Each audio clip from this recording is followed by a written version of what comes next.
Welcome to Reddit Reads r/ProRevenge. Our first Reddit post is from Clee54. You robbed the wrong guy.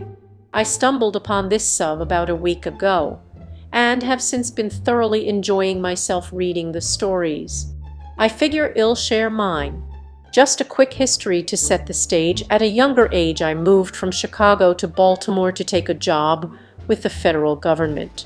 When I started, I hit it off with a couple guys who've since become my best friends. We all lived together for about 5 years until one by one we started moving on, getting married, etc. One guy, we'll call him John, left our place of employment to take a job as a Secret Service agent. As everyone went their separate ways, I thought it'd make a smart decision as a young professional and buy a house. In 2007, right before the financial collapse. Needless to say, immediately after buying, I was upside down big time and struggling. I had some other coworkers move in, but they only lasted about a year before abruptly moving out, leaving me scrambling to find a roommate, and thus setting the stage for my revenge story. I ended up posting on a bunch of venues to find the new roommate. One guy ended up far and above the best option, we'll call him Russell. Russell was a military vet who had served a couple tours downrange and was now a sous chef at a local restaurant. He was easy to get along with, so I pulled the trigger in haste without doing the proper checks I should have, primarily due to being in a desperate financial situation. The first sign something was off was when Russell moved in. He came with just a couple boxes and a television. No bed, furniture, etc. The next clue came from me chatting him up about his time in the military. On the surface, he could talk the talk, but as I got more nuanced, his answers became more, well, wrong. He claimed to be a former Ranger, so he would have known the topics discussed. The final clue was the classic one. He started making excuses for rent payment on month 2. By this time, I knew something was not right, so I politely told Russell to move out, which he did immediately. Once gone, I went to Home Depot to buy new locks, and much to my surprise, my debit card didn't work. Come to find out, Russell had stolen a checkbook and cleaned me out. Every cent I had in my account was gone. At this time, I'm feeling a mixture of anger, fear of not being able to pay my mortgage, and disappointment in myself for not vetting him properly. When I ended up telling John, he was livid. He wanted every detail about the situation.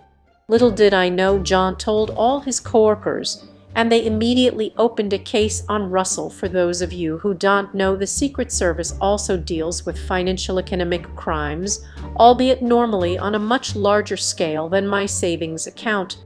Within a few days, Secret Service agents had tracked down and arrested all the individuals who had cashed the fake checks on Russell's behalf.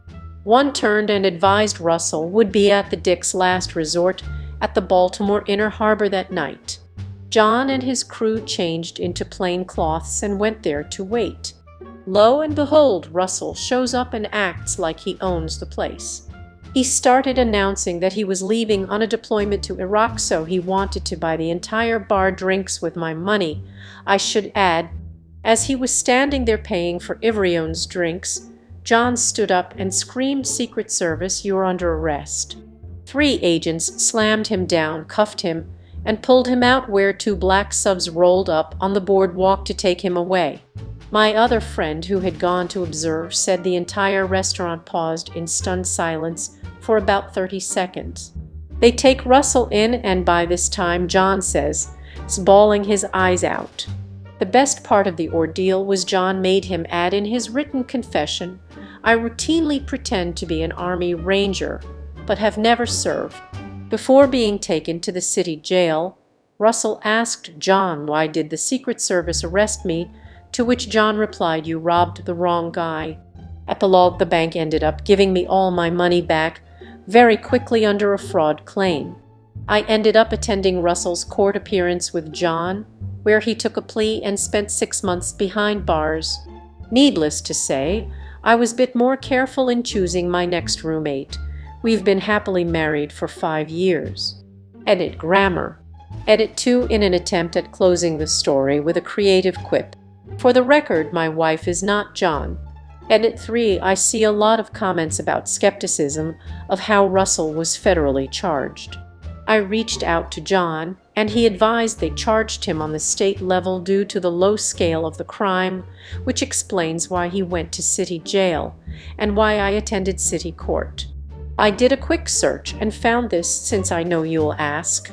18 U.S.C. Sec. 13 allows for federal agencies to charge for state offenses, which would be offenses under state law in which federal territory resides. This comment is from a Tyrannosaurus Rex. The biggest tragedy here is that Up didn't marry John. John really is marriage material. This comment is from Desh. Screw calling the police. I'm dialing the Secret Service next time. Fire in the phone book, I'm assuming. This comment is from Niantu Sivanjuan. The secret phone book. Now a word from today's sponsor. Make sure to donate to my Patreon down in the description below to get early access to videos, participate in special patron-only events, and other goodies. Any amount of money is greatly appreciated. It makes it easier for me to make the content that I love making, and I know you guys love too. Now back to the video. Our next Reddit post is from Itstanurikite6. Boss wouldn't pay me the money I earned, so I had his company shut down, and other fuck you moments. Last year, I started working for a local plumbing company that seemed promising. Would pay top dollar to employees for good old-fashioned labor. So I signed my TWO and went on my way. Seems legit, right? I started out making an hourly wage, was given my own work van, and was offered a work cell phone. However, if you used your personal cell phone, the owner of the company would pay your bill because you're using your own phone. How neat is that? Fast forward a month or two. I was forced to make commission based off of every job, and I didn't have a say in this. But 20 of every job you go to hell, that's a lot of money in plumbing. So I was none the wiser.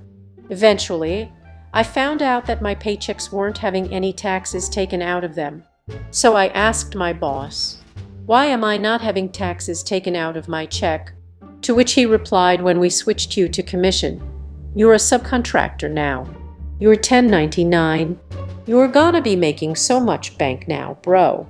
Didn't sign a 1099 form, but ok. As the time went on, I started working 90-hour weeks with no break. If my phone was turned off and the office folk tried to reach me and couldn't, they would take money out of my paycheck. The phone bill never got paid. There would be days where I wouldn't make a single dime because the boss would mess something up in our system. We also had no heat in our vans, and when it got to 14 outside, his words to us were go buy a fucking blanket. I can't afford repairs like this right now while he is in Florida on a cruise with his whole family. So like anyone else, I just up and quit. Fuck that. When I left, I asked for my checks. I was owed 3 of them for the weeks I worked, but my boss wasn't ready to give them up yet. You fucked me over, and now I'm going to fuck you over, he said when I asked why he wasn't going to pay me. I offered multiple times for him to just meet me so this wouldn't have to go any further. He refused. I took to Relegaladvis, bless them, and asked what I should do. The responses led me to Lara Department of Licensing and Regulatory Affairs to file a wage claim to get my money. But on top of that, I filed a report with them stating the company doesn't pull permits, which is required to do when replacing people's plumbing. So they sent over an investigator to check these claims out. I then went to the IRS to find out about this whole tax ordeal. I filed the proper paperwork to have the IRS check and see if I was misclassified as a 1099 employee when I should have been a TWO employee since they weren't taking taxes out. Sure as shit I was wrongfully not getting taxes taken out of my checks. So the IRS sent an investigator of their own. Now at this point I see on my phone that I still have their email address linked to my Google account. So I do some snooping. It turns out they haven't paid city taxes in over 6 years, and that the office manager, a woman who has verbally abused me time and time again, collects disability through the state but still collects a 1/5 paycheck from the company every week. You can bet as I sent that in with the IRS. Screenshots included in my email. This is how it all folded. I have a friend that still works, or rather worked for them at the time, and he told me about the investigators coming in. Lara fined them upwards of $50,000 for failing to produce the proper permits for work that was performed. They also paid me what the company owed me with interest, since I waited over a month for those checks.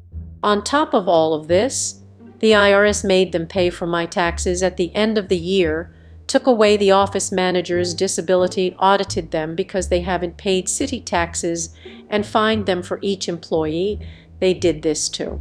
At this time as well, all of his fleet vans broke due to wear and tear. This resulted in the company closing.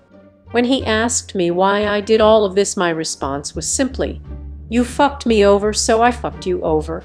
Edit: I did sign a TWO, but they never gave me any tax forms at the end of the year and told me to fill out a 1099 instead of giving me my TWO.